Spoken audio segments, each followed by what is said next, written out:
এই আমার কেমন অদ্ভুত এক অনুভূতি হচ্ছে।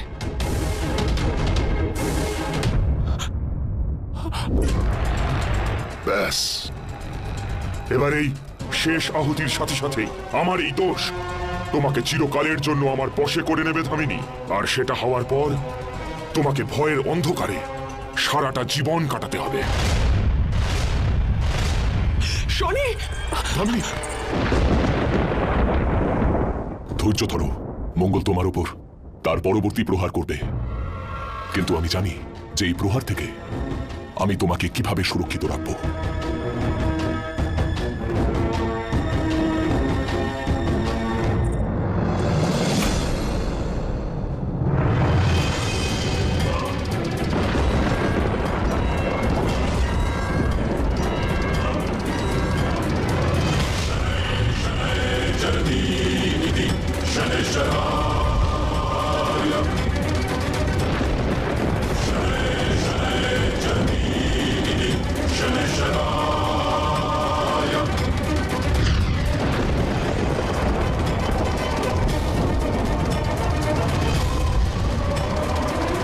শনি!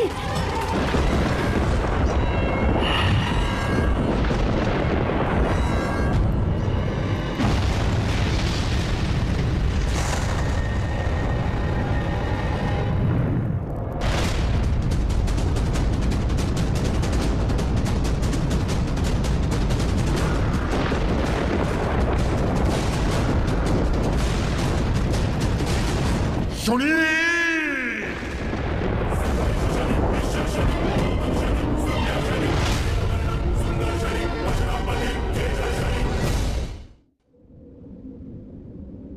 এটা কি করে সম্ভব প্রভু? ধামিনীর উপরে মঙ্গলের কোনো প্রভাব পড়ল না। হ্যাঁ ব্রহ্মদেব, শনি ধামিনীর উপরে পড়া মঙ্গল দোষের কারণের প্রভাবকে নিজের মারক দৃষ্টি দ্বারা নিষ্প্রভ করেছে। আর শনির এই মারক দৃষ্টি মঙ্গল দোষের কারণেই পেয়েছে। আপনি ঠিকই বলেছিলেন মহাদেব।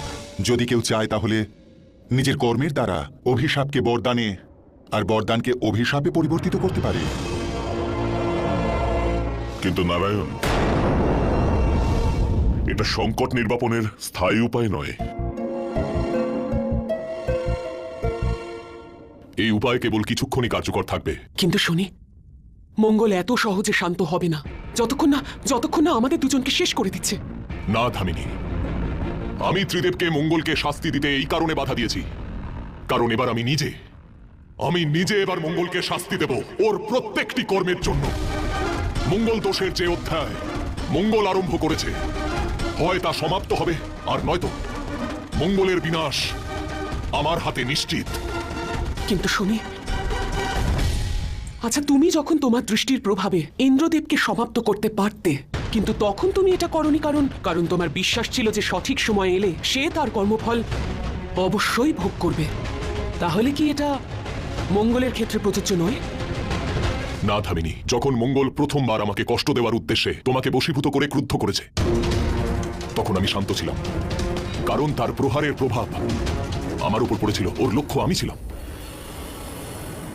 কিন্তু এবার মঙ্গল তোমার উপর প্রহার করে সমস্ত সীমা লঙ্ঘন করেছে, আর তাই এই সমস্ত ঘটনাক্রম সমাপ্ত করার জন্য আমি স্বয়ং মঙ্গলকে শাস্তি দেব, আর এটাই মঙ্গলের কর্মফল।